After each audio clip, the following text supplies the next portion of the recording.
Class 8th NCERT science from where we live in previous class. आइए दोस्तों चालू करते हैं कक्षा 8 विज्ञान, जहाँ पिछली क्लास में हमने ख़त्म किया था। Increase activity of sweat and sebaceous gland. स्वेद एवं तेलग्रिथियों की क्रियाशीलता में वृद्धि। During puberty the secretion of sweat glands and sebaceous gland यानी ऑयल ग्लैंड्स इंक्रीजेज। जब प्यूबर्टी का टाइम किशोरावस्था में स्वेद एवं तेलग्रंथियों का स्राव बढ़ जाता है। जब प्यूबर्टी होती है, प्यूबर्टी के टाइम पे जो सिक्रीशन होता है sweat gland and sebaceous gland. Sebaceous जो ऑयल वाली ग्लैंड होती हैं, जैसे हमारे सीबेशियस ग्लैंड होती हैं बहुत सारी, और स्वेट ग्लैंड वो होती हैं जहाँ से हमारा पसीना निकलता है। स्वेट यानी पसीना जो निकलता है वो हमारा स्वेट ग्लैंड से निकलता है। Many young people get acne and pimples on the face at this time because of the increased activity of these glands in the skin. इन ग्रंथियों की अधिक क्रियाशीलता के कारण कुछ व्यक्तियों के चेहरे पर फुंसियाँ और मुहासे आदि हो जाते हैं। बहुत सारे यंग जो हैं, जवान जो हैं, जो यंग होने वाले होते हैं, जो जवान होने वाले होते हैं, तो उनके चेहरे पर चेहरे पर मुहासे और फुंसियाँ हो जाती हैं। एक्ने और पिंपल्स हो जाते हैं उनके फेस पर।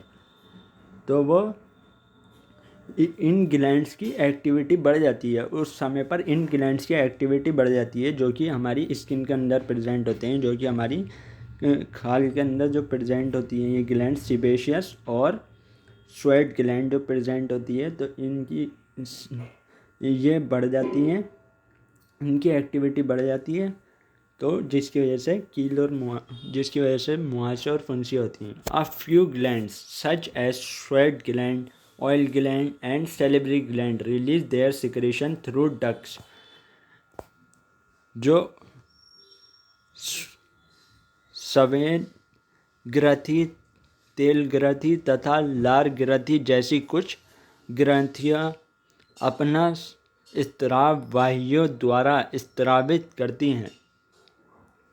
जो कुछ ग्लैंड्स होती हैं, जैसे स्वेट ग्लैंड अभी मैंने बताया जहाँ से पसीना निकलता है जिस जगह से, तो वो स्वेट ग्लैंड कहलाती है। ऑयल ग्लैंड जहाँ से ऑयल निकलता है, और सैलिवरी ग्लैंड जहाँ से हमारा सलाइवा निकलता है यानी थूक जो बनाती है वो वाली gland salivary gland release their secretion. वो अपना सिक्रीशन रिलीज़ करती हैं। ये वाला जो थूक जो निकलता है ये सिक्रीशन रिलीज़ करती हैं किसके ज़रिए? Through ducts.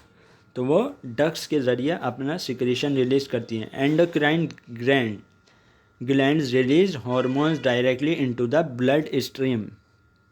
अंतःस्रावी ग्रंथियाँ हार्मोनों को सीधे रुधिर प्रवाह में निर्मोचित करती हैं, और जो एंडोक्राइन ग्लैंड रहती हैं वो हार्मोन्स रिलीज करती हैं डायरेक्ट हमारे ब्लड के अंदर। ये डक्ट के ज़रिए करती हैं, तो इसको कहते हैं हम एक्सोक्राइन ग्लैंड्स, जैसे sweat gland, oil gland and salivary gland.